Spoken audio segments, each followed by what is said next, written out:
Naam, hii leo ndio siku ya mwisho ya mazungumzo ambayo yamekuwa yakiendelea kati ya mataifa ya barani Afrika pamoja na nchi ya Uchina ambao wamekuwa wakifanya huo mkutano kuangazia basi ni vipi wanaweza kuboresha uhusiano wao kibiashara na vile vile katika miradi ambayo inaweza kutekelezwa barani Afrika. Tutakumbuka kwamba kufikia sasa mataifa ya Afrika yanaweza kupata miradi mbalimbali ikiweza kufadhiliwa na serikali ya Uchina na vile vile kutokana na wawekezaji kutoka taifa hili wakiweza kuelekea kuwekeza katika miradi mbalimbali, mipango mbalimbali kama vile masuala ya afya, katika sekta ya elimu, katika sekta za viwanda, sekta za miundo msingi kama vile barabara na barabara za reli. Basi kumekuwa na huo uwekezaji, lakini mataifa ya barani Afrika yamekuwa kihisi kwamba ni kana kwamba hawapati mgao wa biashara wa sawa, kuhusiana na kwamba wanataka kuangazia kuhakikisha kwamba wanapata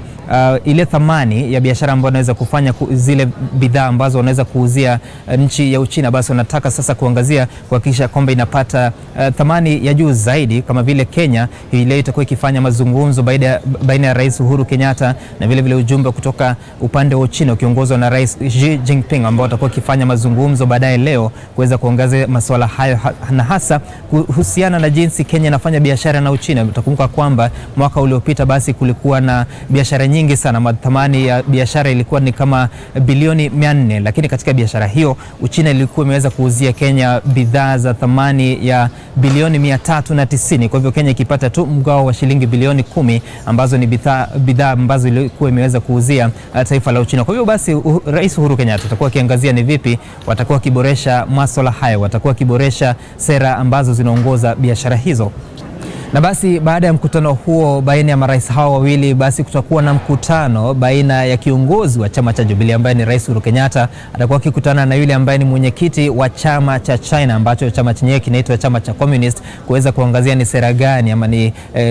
mienendo ipi ambayo wanaweza kufuata ili kuweza kuhakikisha kwamba katika siasa za Kenya basi masuala yanaweza kusimamiwa na kudhibitiwa ifaavyo, ukizingatiwa kwamba chama cha Communist kimeweza kusimamia masuala ya siasa nchini Uchina kwa miaka mingi. Kwa hivyo mkutano huu ambao tutakuwa tukipata nafasi kuweza kufuatilia utakuwa ni basi kuangazia hayo mazungumzo. Utakumbuka kwamba hapo awali, nakumbuka ilikuwa ni mwaka uliopita, kulikuwa na wakati ambapo maafisa wakuu kutoka chama cha Communist walikuwa wameweza kufika nchini Kenya kufanya mazungumzo na chama cha Jubilee. Kwa hivyo hii itakuwa basi nafasi nyingine ya hao viongozi wawili kuweza kukutana, kujadiliana ni sera gani wanaweza kufuata ama kubadilishana kimawazo ili kuangazia kwamba kuhakikisha kwamba masuala ya kisiasa yanaweza kuzingatiwa na kudhibitiwa ifaavyo. Kwa hivyo ni siku ya mwisho, siku muhimu, lakini tutakuwa tukifuatilia kuona ni yepi ataweza kujitokeza katika ama katika vikao hivyo viwili, mazungumzo yakaendelewa.